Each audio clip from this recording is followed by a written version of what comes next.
والله يدعو إلى دار السلام ويهدي من يشاء إلى صراط مستقيم.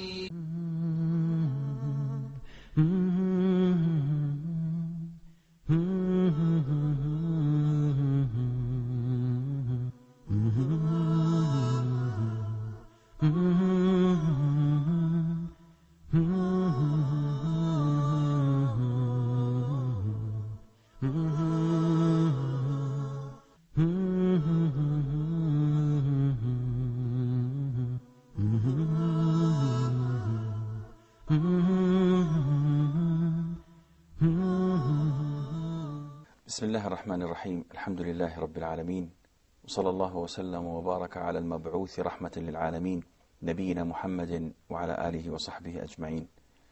Dear brothers and sisters in Islam, Assalamu alaikum wa rahmatullahi wa barakatuh. Islam now is taking a leap step to the future. After 13 years of being oppressed, tortured, and sometimes killed, the followers of the Prophet ﷺ finally got the chance to travel to a new state, to a new city, to a new place where they could worship Allah Azza wa Jal freely and with the support of the brothers from that country. The Prophet ﷺ, through the last 3 years in Mecca, met men on the seasons of pilgrimage, on the markets of the Arabs, presented his case, recited the Quran. Some of them accepted Islam, some of them rejected it. But no one gave him the support and protection he needed. 2 years before his migration to Medina, he met 6 men from the tribe of Khazraj, from Yathrib, from Medina, who were convinced of what he said and embraced Islam on the spot. He sent with them Mus'ab ibn Umair, may Allah be pleased with him, who went to Medina and started to call the people of Medina. And he succeeded in his mission. The following year, on the 13th year, after the first revelation was given to the Prophet ﷺ, 73 men and 2 women came and gave the second pledge of allegiance to the Prophet ﷺ, inviting him to come and migrate to Medina. Now, it was a turning point. Soon afterwards, the Prophet ﷺ decided that his companions should migrate to Medina. And they went one by one. Among the very first to go, Abu Salama ibn Abd al-Asad, one of the great companions of the Prophet ﷺ, and his brother, who was breastfed with the Prophet ﷺ by the maid of Abu Lahab, Thuwayba. Also, Mus'ab ibn Umair, who went there before everyone else to prepare and pave the way. Ibn Maktoum, the blind man who the Prophet ﷺ was told by Allah subhanahu wa ta'ala that he should not have turned his face from this blind man trying to call the dignitaries of Quraysh, and instead he should have answered and attended the question of this blind man because he was a true believer of Allah. Umar ibn al-Khattab and so many others tried and went to migrate to Medina and succeeded. But many have failed. Many have failed because the pagans would prevent them, either by not allowing them to take their money. In one case, Suhaib al-Rumi, who was a slave and then was bought off and set free. Suhaib al-Rumi, may Allah be pleased with him, wanted to migrate to Medina. So he left. The pagans did not leave him alone. They followed him until when he was in the middle of the way, they told him that you cannot migrate. He told them, why can't I migrate? I am going to worship Allah freely and I'm fleeing your country. So what else do you want from me? They told him, we have to prevent you because you came to us as a beggar, a poor man. You did not have anything. And over the years, you managed to raise a fortune because he was a craftsman. He used to make swords and so on, a blacksmith or something of that kind. So he told them, after spreading all of his arrows that he had with him in his sack, O pagans of Mecca, you know that I am among the greatest of you in archery. If I shoot one of my arrows, I usually hit a bullseye. And by Allah, you come closer to me and I will shoot you with all the arrows that I have and then fight you with my sword until I die. But if you want to save me and yourself the trouble, I will tell you where I hid my money. You can go there and you can claim and take it, and I have no regret on that. Imagine when a slave, when a poor man, when a stranger works for so many years, and after saving this much amount of money, someone comes and takes it. Unreasonable matter. And you are from scratch to begin again. And what is the reason behind that? Just because you simply came to us out of arrogance. You came to us poor and now you want to go rich? No, this is not possible. I think in these days, freeze the money of the Muslims in Sudan, in Palestine, in Iraq. This is again a political issue where the non-Muslims utilize their sources to harm the Muslims in any which way they can.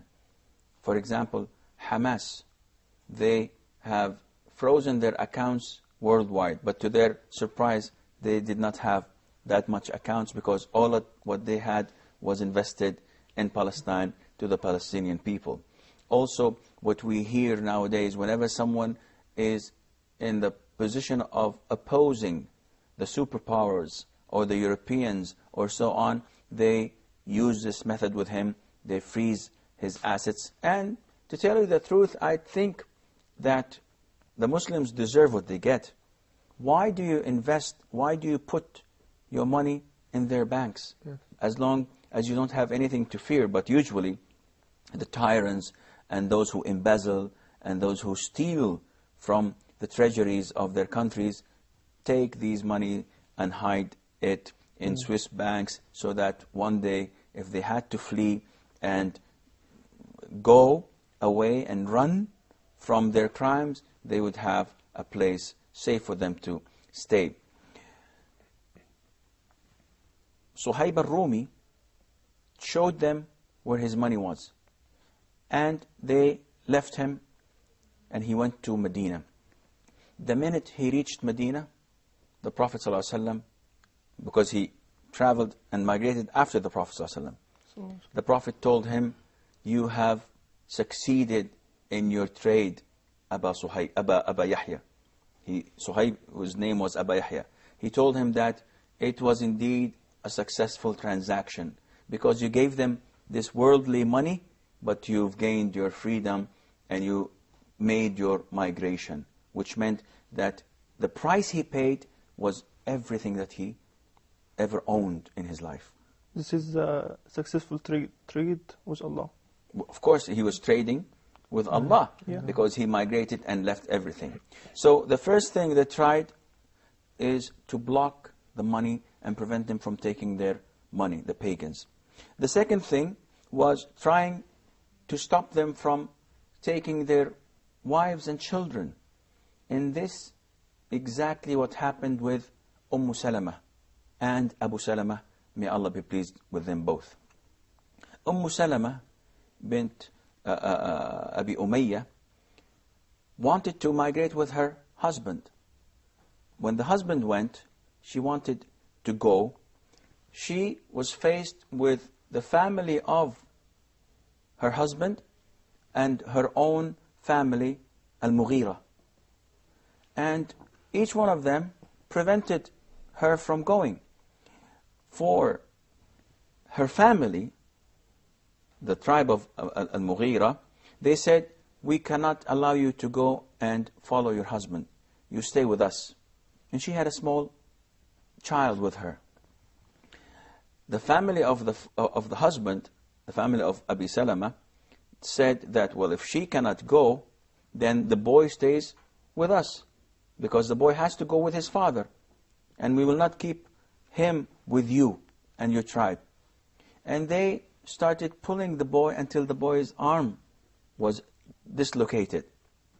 He was a child, and they took the child away from her husband's family. And she spent months, every single day. She goes to the border of Mecca from morning time until the evening, crying until sunset, and going back, because she was deprived of her husband. She cannot follow him, and she was deprived of her child, until she was met by Uthman ibn Talha al-Shaybi, who saw her once, and she, or the family, her family, felt sorry for her before that. And they said, well, okay, after seeing the situation you have reached, seeing your crying and tears and weeping, they felt soft for her. They told her, you may leave and follow your husband. And when the family of her husband saw this, they gave her back her child and told her, okay, then if you are allowed to go and follow your husband, then you may take your son.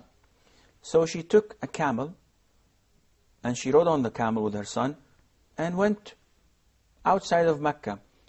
She did not know the road, and she was on her own, a female with a child traveling at this distance. It could have taken them 2 or 3 days. That was too much. So one of the dignitaries and noble people of Mecca saw her, and he was Uthman ibn Talha al-Shaybi, one of the people that the Prophet ﷺ gave the key of the Kaaba to. So he told her, where are you going, O daughter of Abi Umayyah?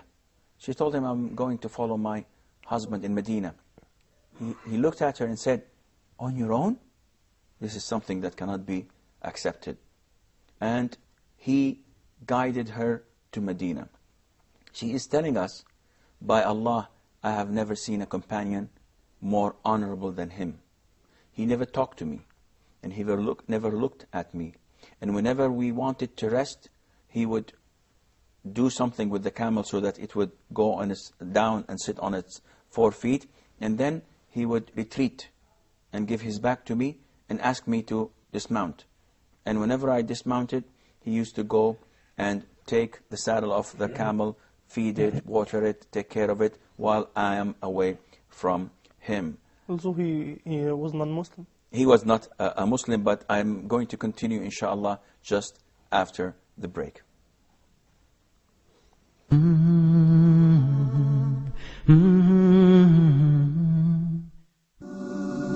If you're 18 or if you're 80, if you've been Muslim for 50 years or 5 minutes, this is a show for you. You know, when 5 times a day our foreheads touch the ground in prayer, we beg for what's most important in our lives. We want to be good people, better Muslims. We want to serve Allah Almighty with all our hearts. In this show, Let's Talk, every week we're going to talk about Islam and life, how to relate with other people and how to serve Allah. We'll have studio guests, we'll have a live studio audience, there'll be an email for you to write to, talk@huda.tv. So if you're looking for something different, looking for something that will make you think, maybe even touch your heart, this is the show for you.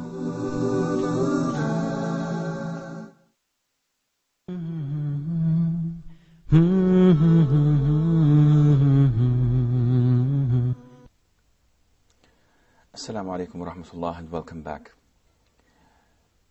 exactly as you've mentioned, Uthman ibn Talha ibn Abi Talha was not a Muslim.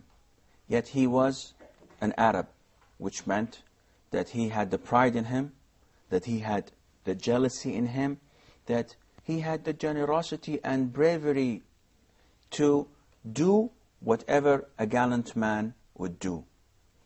He took Salama and her child to Medina, and just as he was at the outskirts of Medina, he told her, "There is your husband's house," and he left her and went back to Mecca.